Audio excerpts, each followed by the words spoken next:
Foreigners are ripping off billions of dollars from federal programs. I've spent months chronicling the immigrant communities in Ohio abusing Medicaid home health care as part of a 5-part Daily Wire investigative series called Medicaid Millions. Since then, I've testified to the Ohio legislature and the U.S. House and Senate that immediate action needs to be taken to stop hardworking taxpayer dollars from being sent to scammers and to stop these scammers in their tracks. In the latest article, we reported that a Bhutanese home health care operator named Roshan Adhikari was making millions off Medicaid, to the point where we published photos of him literally wearing Prada while flying on a private jet and sipping champagne. Here's the craziest part. That kind of thing is so common in the Bhutanese community that just people with the last name Adhikari in just the state of Ohio have been paid $350 million from Medicaid home health care and adult daycare. That's 1/10 the entire GDP of the country of Bhutan. Now, Vice President Vance's anti-fraud task force and federal and state leaders are on the ground in Columbus, taking the next step, including cracking down on the very businesses I've been shining a light on throughout this investigation. Unfortunately, this area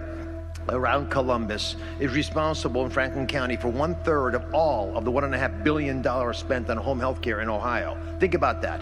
1/3 of all of the money spent on home health care in the entire great state of Ohio is generated here. That's 3 times what you would expect. There's a road very close to where we are, 288 home health care facilities in that several block area on that one road. Again, it defies belief. Now, this is a mecca for Somalian populations.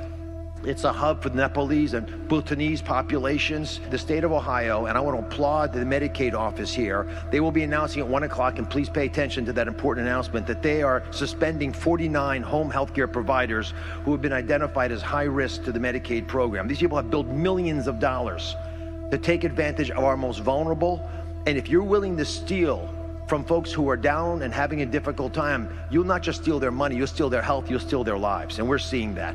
No more champagne on private jets for these people, no more new cars, no more luxury endeavors and vacations. It's done. We're coming after you wherever you are. In our first video release, you may remember we visited Merciful Home Health, where this employee couldn't tell us what kind of work they did in exchange for $10 million in payments from the federal government. So just wanted to see if you could talk a little bit about what exactly goes into a home health care business. I'm not an employee and I don't know anything about what you talk about. Who was the employee? I can't tell you anything. I'm sorry. You're not an employee, but you're in the office? No. I'm an employee, but I don't know anything about it. So you are an employee? Yeah. Okay.